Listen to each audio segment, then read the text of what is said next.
Hey guys, welcome back to the channel today. It's Coach Carp with Carp's Gym. Today is going to be the start of our Strongman series. I know a lot of you guys said you would be interested in seeing me training for a Strongman, so I did sign up for the Strongman Throwdown at Home Gym Con, and I've got this program from Andrew Haynes. He's one of the co-meet directors. He's developed this 10-week program for any of you guys that are doing that. If you want to sign up, there's still time to sign up. The meet is not full. So go check that out. I think he's selling it for $10.95. And then I took mine to Kinko's and had it printed out. So you're looking at about $20 total for the printout and the copy, the PDF from him. And we're just going to go through my workout. I'm going to show you guys. So stay tuned and train with me. We're probably going to do a voiceover. I'll let you hear some sounds things, but you're not going to want to see me breathing and huffing and puffing through all the workout. So I'll just talk about what I'm doing, and then we'll go from there. Hope you guys enjoy it. Stay tuned and let's check it out. Okay, here we are on day one. This is day one of a 4-day training split, and this is a deadlift focus day. I was supposed to work up to a 5 rep max or 5 RM on deadlifts from the floor. I had just deadlifted 2 days prior when I was doing Juggernaut AI, so I switched programs over to this program when I received it from Andrew Haynes. So I kind of had to estimate. I estimated my 1 RM or 5 RM at 450, and then so I had to do back offs at 70% of 5 RM, which would be this 315 you see here. And then there's a 2-minute rest between sets, so I'm supposed to do a 2-minute rest and a 45-second plank. So I'm going to set my timer. My clock timer died there, so I had to get the iPad and use that as a timer. So I'm setting my timer here. I got to do a 45-second plank, and then I'm going to rest for 2 minutes. And then I just set my timer for rest. And then after the 2 minutes and the three rounds of those, I move on to sandbags. Now this one is competition height. I'm supposed to do an 8-minute EMOM every minute on the minute. So what I did here, since I don't have a yoke, I set my axle bar up there and used bands to the Fringe Sport mag pegs to the bottom and attached it that way. And then I've got 3 different sandbags. I've got one that's about 125 pound sandbag, about 175 pound sandbag, and I've got a 225 pound sandbag. But you can see here, this is at competition height. So competition height is 52 inches for this competition. So you know, I'm 6'1.5", 6'2", and it's to my chest. So like, I'm really gonna have to work on getting that higher up on my chest to get up there. I did it a couple times with the smaller bag. This is the medium bag, and I just was gassed. It's every minute on the minute, 2 reps, and then you rest whatever the remaining time. So if it's 1 minute, if you get them both in 30 seconds, you got 30 seconds rest. But if it takes you the full minute, you hardly have any time. So after doing it a couple times and really getting after it, I was able to get the other one a couple times, but I can tell that I'm really going to have to get it higher up on my chest. And these are my first time really doing these movements, so I'm going to get better at it as time goes on. But I really have to work on getting it up higher. The smaller bag, I can kind of just muscle it up there. But this bigger bag, after doing that a couple times, I did get the medium-sized bag a few times. So I'd go, here's a different angle, and I'd get that one over. I'd do it a couple times. And then you get to rest the remaining 20, 30 seconds, depending on how long it takes you to get it over the bar. So I can get that one up there pretty easily. I mean, it's still tiring because it's every minute on the minute. It's really affecting my cardio. Is something that's going to improve because there's a lot of these AMRAPs and things in this. So here on a medium-sized bag, I believe this is like 165, 170. I've got it overfilled, a 150-pound bag, and I can get it up. And then I got it up there.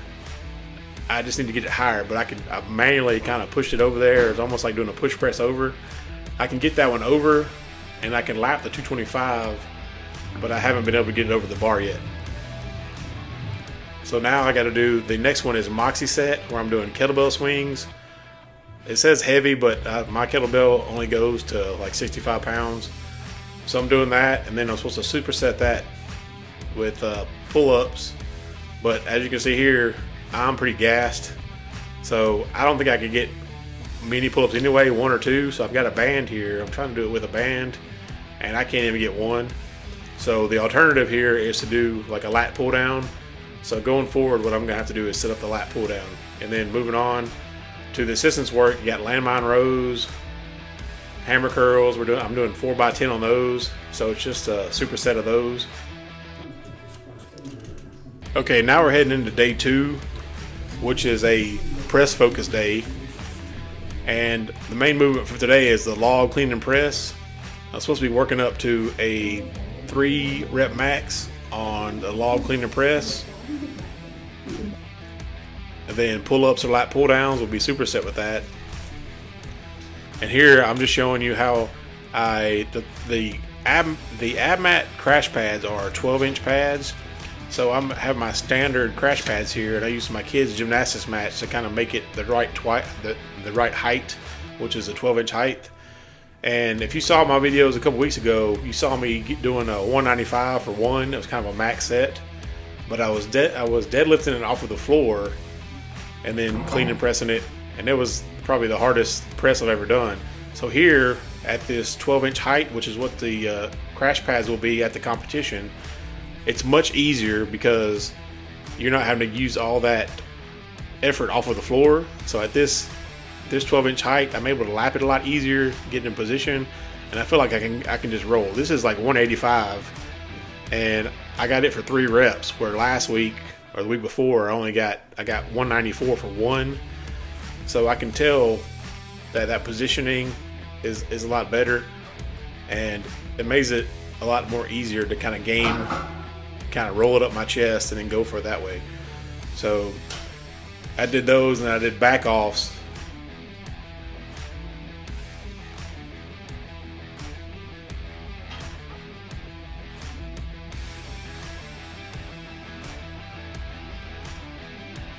Then we move over to the lat pull downs and superset those with the clean and press 4x2 at 85% of the 3 rep max. So I'm just changing the plates here, taking off the other 25. I had 2 25s on there, taking off the 25, putting the 10 and the collars back on. That's a 10, I think a 2.5, and then the collars back on. Getting my wrist reps back on, and then I'm about to go for 4 sets of 2 on this at 85% of 3 rep max, and then superset that with lat pull downs, and then do a 2-minute rest between sets.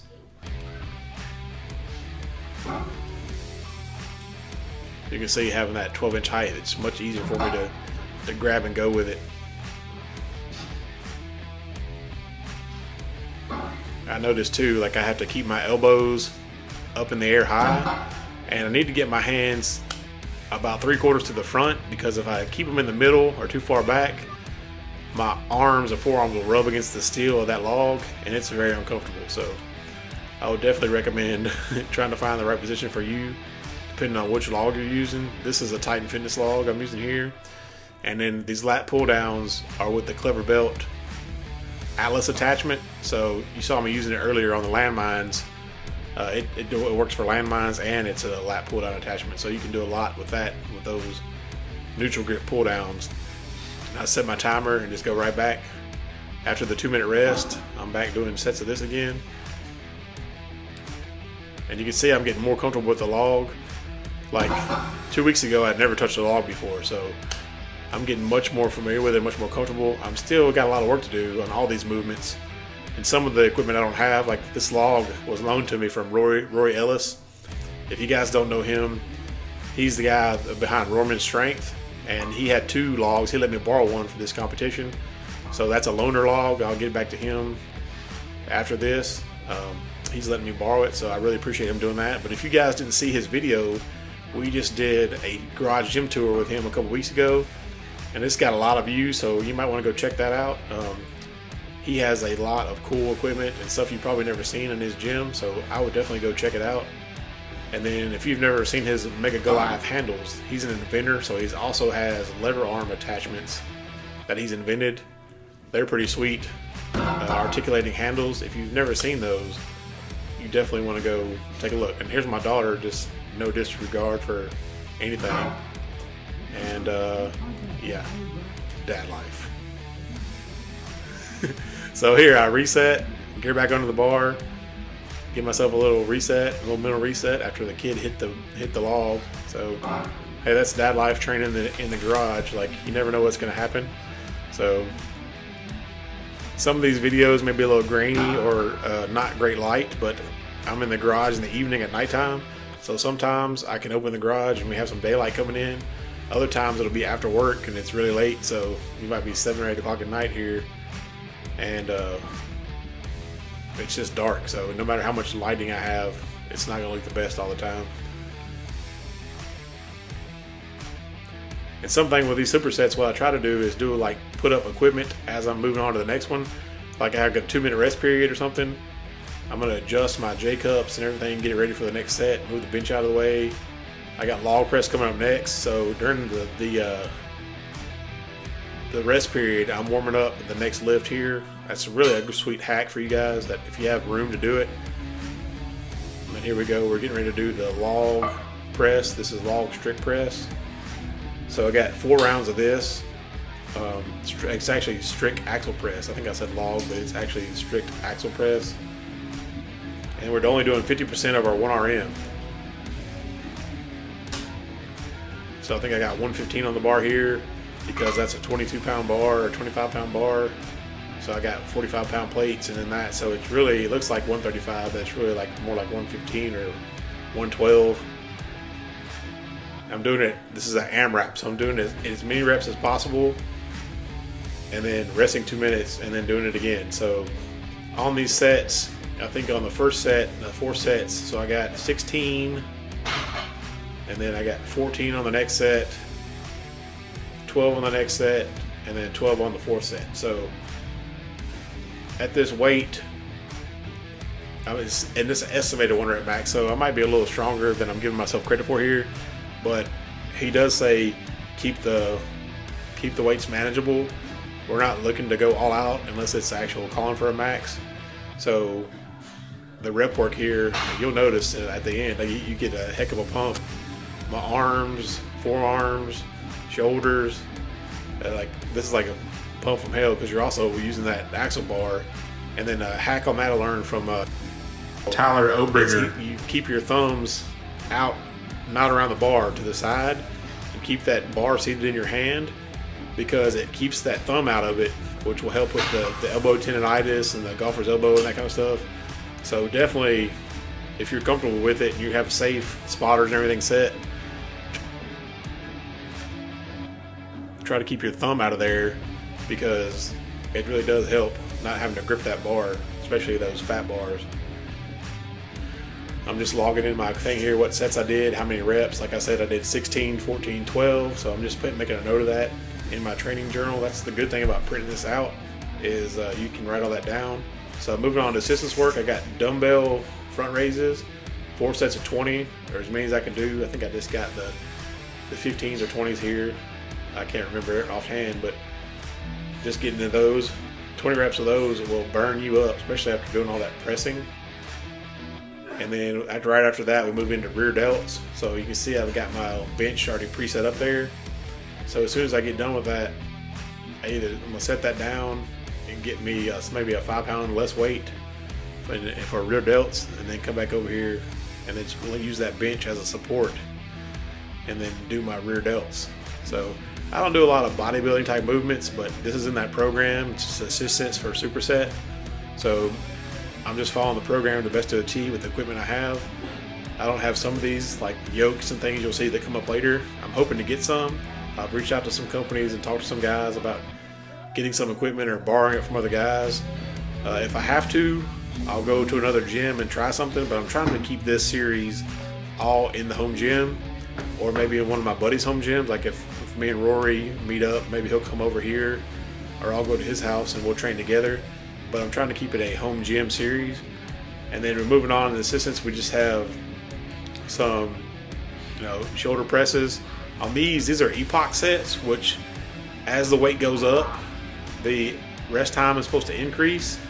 So I started out with the 40s, and then it was going to jump up to the 50s. And you'll see here, I'm supposed to get like 20, 15, 12, 10.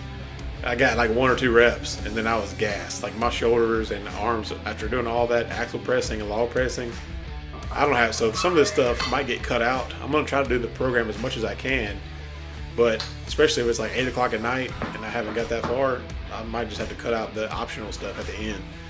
Now moving on to day 3, this is a squat focus day, and on this day we're doing SSB. It calls for a box squat, SSB box squat, but I'm just doing regular SSB squats because I don't really like squatting to a box. I prefer just doing the straight squats. And I like to keep squats in my program as much as possible. Normally I squat a couple days a week, so here in this program there's only squatting 1 day a week and there's more deadlifting, so that's what I'm worried about going down the road is, will I be able to recover from all the squats and deadlifts? And then on that first one I was working up to a heavy set, so I think I had, that's one thing too, on this bar, this is the giant lifting SSB, so it's like a 69-pound bar, so it's close to 70, so I just count it as 70 when I'm doing my plate math. So that was 340 on the first set, and it doesn't look like that much on the bar, but you got to remember that the bar is like 70 pounds. So then I'm doing back offs, I'm doing 80% of that 340 at 275 here. So it doesn't look like there's 275 with the bar, but there is, because it's not a plate. It's not a quarter on each side, it's those. So it looks like a 10, but you have to account for that heavier bar. And then the superset those with bear crawls. So the SSB 80% reps between each set. I'm supposed to do 50 foot of bear crawls. So this is where my kids' gymnastics mat come in handy again. Those are 2 8-foot mats, so we got about 16 foot of usable padded area there. And I'm just doing bear crawls. I think I went four times down, so it's right close to 50 foot. And then with these socks on, a couple of times my feet slid out from under me. So I haven't done those since like high school, but it's a fun, something different, and I can see how that would help you down the road, especially if we're going to be doing truck pulls and things. You're going to need to be in that position and get comfortable with that, your stabilizer muscles and whatnot. So back in the rack again for another squat. This is a different angle to kind of give you guys a different look. I got a bunch of stuff in the background there that I need to review and working on. But right now, this training series and training for home gym con is the main priority. So I'm still going to do reviews and things as I have time. But for right now, where the training is the focus, and a lot of these movements I've never done before. So it's important that I at least get some experience with them. And that's my focus right now. And there's some more bear crawls. And for a big 275-pound man, these bear crawls are not the easiest thing in the world. So I will tell you that it has improved. Even in the first week or so, it's already improved my cardio and just how I feel throughout the day and my recovery. Normally when I'm lifting heavy, I do not feel that great the next day, but it seems like this extra cardio and conditioning type stuff at the end of the heavy lifting has really aided in recovery. I mean, it's probably the blood flow and things going throughout the body. So it's been fun so far. And then I've got on to some assistance work. We got side lateral box steps and Russian barbell twist. I'm just using the landmine here with the axle bar. And I've got a 25-pound plate on there. Normally I do these with like 35s or 45s on there, but this is calling for 20 reps. So I backed the weight down and went with 20 reps here instead of like the 8 or 10 I would normally do with a 45. And I've got to do that in the superset 4 times through. So that was and then it calls for leg extensions, but I don't have a way to do leg extensions right now. So that one's going to get X'd off. And then at the end here we have 30 minutes of optional conditioning. But like I said, during my rest times before these sets, I'm going to start putting some other equipment away to save me some time, so I'm not just wasting so much time at the end. So I'm putting up my safety squat bar here, and I've got that Darko lifting anchor. And it's pretty easy. You just got to make sure you get through the rack, and you just lift it up. That hook that hangs down from the top of the rack, it's great for specialty bars, heavy squat bars. I just put it on there and then flip it up, and then it's out of the way. Like I said, I'm like 6'1.5", 6'2", so I can walk underneath the rack and the bar without hitting my head or anything. So that's a cool little thing there. Now moving on to day 4, another deadlift focused day. This is banded deadlift today is what we're working on this day. So I've got the Fringe Sport mag pegs here again, and I'm deadlifting inside the rack with a 28.5 Texas power bar. I'm trying to make me a cradleless bar as much as I can. I've got the bumpers on there, and I'm using a 28.5 millimeter bar. I've got 315 on here, and working up. Supposed to work up to a 5. Sorry.